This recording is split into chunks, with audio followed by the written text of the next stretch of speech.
Magandang araw mga kaibigan. Bigyan natin ng opinion, reaction itong post ni Dr. Tony Liachon. Sabi niya, PBBM, veto MAIP, AIX, TUPAD, and the 243 billion unprogrammed appropriations. The sources of the corrupt pork barrel or face Supreme Court again. Tama na, busog na. So, kaso sa Supreme Court. Kahapon may narinig akong pahayag ni Congressman Edgar Erese. Kini-question niya yung sobrang bilis na pag-ratify ng budget sa Kamara. In 2 minutes tapos na. Hindi nila pinagsalita ang minority. Then according to Congressman Edgar Erese, hindi nila sinunod ang rules. Kasi ang ruling dapat yung mga boboto ng no, ipaliwanag nila bakit no. Kaya nabanggit ni Congressman Edgar Erese na posible magsasampa siya ng kaso sa Supreme Court. So ito ulit si Dr. Tony Liachon. I think kasama si Dr. Tony Liachon na nagkaso sa administrasyon tungkol sa PhilHealth, yung 60 billion. So ito, hindi na sila natuto grabe, nandyan pa rin ang mga sources ng korupsyon. Lalo na yung unprogrammed funds na yan. Ang mga minority congressmen, gusto nilang tanggalin ang unprogrammed. Kailang minadali ng Kamara na i-approve.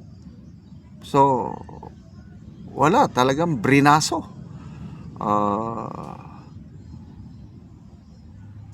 Kita mo, garapalan na eh. Bakit kailangan mag-ano ng unprogram? Walang pundo eh. Kailang naglagay pa rin sila. At ang laki, 243 billion.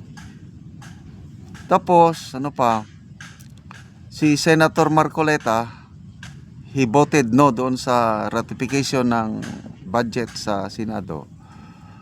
Binawasan nila ang pondo para sa flagship programs ng gobyerno. Example, yung North-South Railway at saka Metro Manila Subway. Napaka-importanting mga projects kalang nabawasan ng halos 143 billion at dinala kung saan-saan. Baka dito na yung mga ayuda. So, nakakadismaya po na itong budget, sana ang budget, ang focus ng budget is paano ma-spur ang economy para ang kapakanan ng nasa laylayan is uunlad tayo. Kailang hindi. Tingnan mo. MAIP, AIX, TUPAD, puros puros ayuda. Ayaw nilang, how do I say it?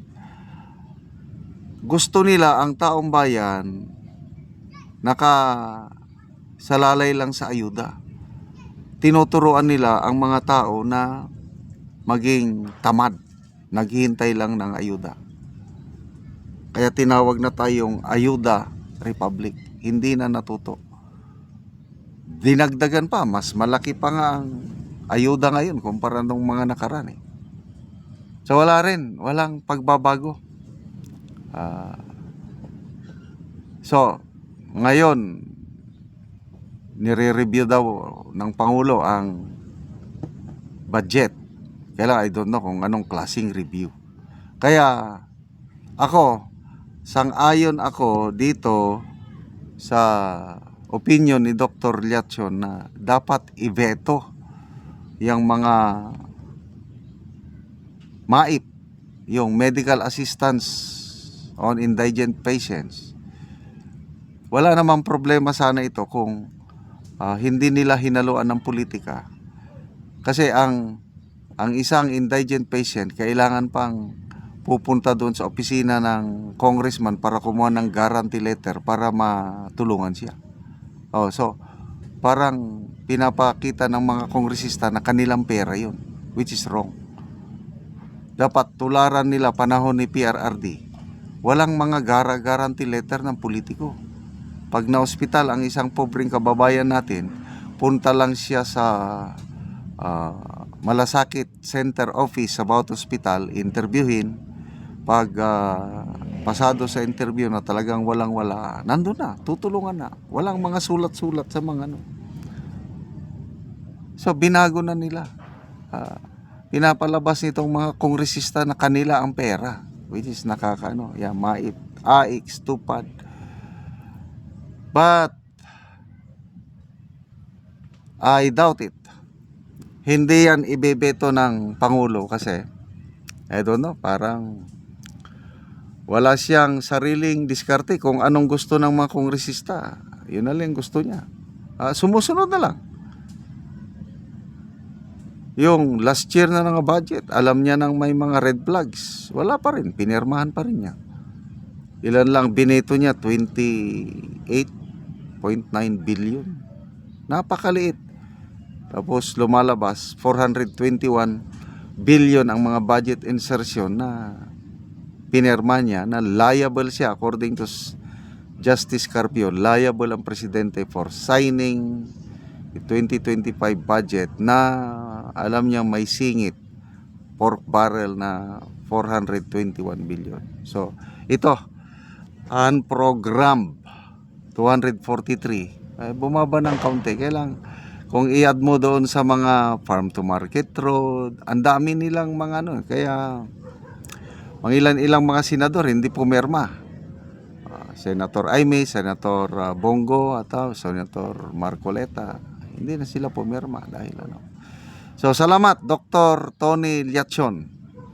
Sige, sampahan na ulit ng kaso para may parating ang mensahe sa kanila na they are not above the law.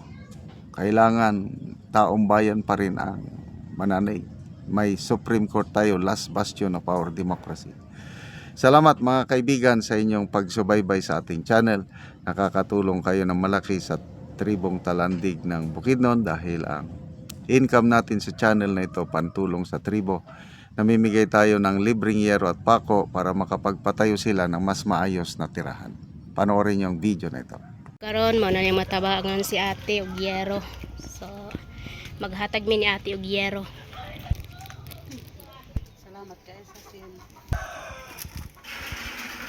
So muna si ate ang among tagaan og yero. So muna ang balay ni ate, iyang ayuhan.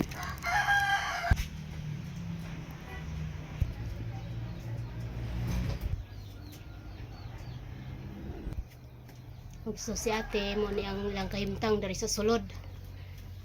Sa gitagaan mo sila gyero aron makaatop sila. So loy kaayong kahimtang nila ate kay gabok na kayo ang sin. So gipang sapaw na lang. So loy gid kay silang ate sa ilang kahimtang. Karon ate natagaan man ka gyero, makaatop na ka unsay imong masulti. Salamat sa gihatag ngayon. Nakaatop na din. Ikaw sa Ginoo sa. So na kay anak te. Na.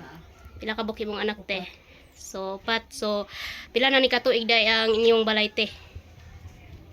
14 years na. So 14 years na. So na kay mga anak te? Na. So pila ka buki mong anak? Apa. Asa day mong bana te? Nagtrabaho. So nagtrabaho unsa inyong panginabuhian te? So si ate mag-uuma lang ang ilang trabaho basta dili sila ka-afford sa yero. So luoy na kayo sila kay kung muulan so tuluan gid kay sila. So mo nilang kahimtang so makita nimo nga luoy gid kay silang ate. So ate, daghang kay salamat nga natagaan pod ka giyero nga makatob na gid ka. Salamat sa tanan. Sige ate, God bless.